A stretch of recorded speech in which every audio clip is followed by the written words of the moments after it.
Hello friends, welcome to my YouTube channel. Friends, आज हम जानने वाले हैं दशमलव संख्या का सरलतम रूप निकालना।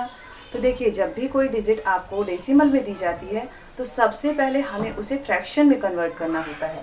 जैसे यहाँ पर एक डिजिट दी गई है 1.25। इसे हमें क्या करना पड़ेगा, पहले भिन्न में बदलना पड़ेगा। तो 1.25 को हमें भिन्न में बदलने के लिए बहुत ही ईजी है। पॉइंट की जगह पे हमें लगाना है 1 और पीछे दो संख्याएं हैं तो हम दो जीरो लगा देंगे। जैसे ही हमने 1 लगाया हमारा ये पॉइंट हट जाएगा और हमारी ये डेसिमल वाली डिजिट फ्रैक्शन में कन्वर्ट हो गई।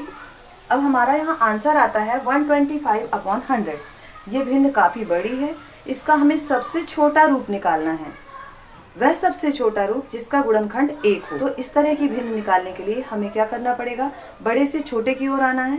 तो हमें यहाँ पर करना पड़ेगा डिवाइड, और डिवाइड करने के लिए हमें एक ऐसी कॉमन डिजिट लेनी है जो इन दोनों ही संख्याओं को डिवाइड कर सके। तो दोनों संख्याओं को डिवाइड करने के लिए अगर हमें इस चीज़ का नॉलेज है कि ये संख्या किससे डिवाइड होगी तो हम इसे तुरंत ही डिवाइड कर देते हैं। बट अगर हमें प्रॉब्लम जा रही है, हमें समझ नहीं आ रहा है कि हम किस संख्या से डिवाइड करें, तो इसके लिए बहुत ही आसान ट्रिक है। हमें करना क्या है कि इसके हमें गुणनखंड निकालना है। लाइक हमने इसके गुणनखंड निकाल दिए तो यहाँ पे आपका आता है 5 × 5 × 5 और यहाँ पर आपका आता है 4 × 5 = 20 और 100। ठीक है, 4 × 5 = 20, 25 = 100।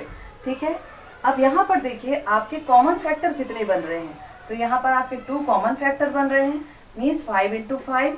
तो आपका आंसर यहाँ आता है 25। इस 25 एक ऐसी डिजिट है जो इन दोनों ही संख्याओं को डिवाइड कर देगी।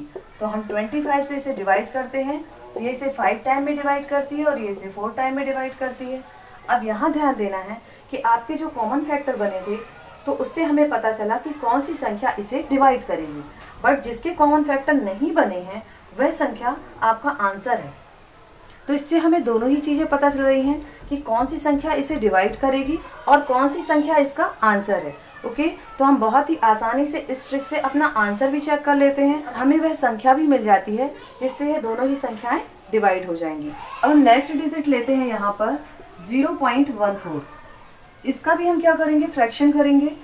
0.14 को पहले हम फ्रैक्शन में कन्वर्ट करेंगे। तो पॉइंट की जगह लगाते हैं 1 और पीछे 2 जीरो। हमने जैसे ही 1 लगाया इसका डेसिमल हट गया। यहाँ पर आपका आंसर आता है 14/100। यहाँ पर भी हम एक ऐसी डिजिट लेते हैं जो इन दोनों ही संख्याओं को डिवाइड करे। तो चलिए यहाँ पर हम लेते हैं 2 डिजिट एक ऐसी डिजिट है जो इन दोनों ही संख्याओं को डिवाइड कर देगी। तो इसे हम डायरेक्ट भी कट कर सकते हैं या फिर हम ऐसा डिवाइड कर सकते हैं। इसे डायरेक्ट करते हैं, 2 × 7 = 14 और यहाँ पर 5 टाइम में डिवाइड होगा, 2 × 5 = 10 एंड 0। तो ये आपका आंसर यहाँ आ गया 7/50। अब इस तरह से हम किसी भी प्रकार की दशमलव संख्या का सरलतम रूप बहुत ही आसानी से निकाल सकते हैं। चलिए आज के लिए इतना ही, मिलते हैं नेक्स्ट वीडियो में। Okay, thanks.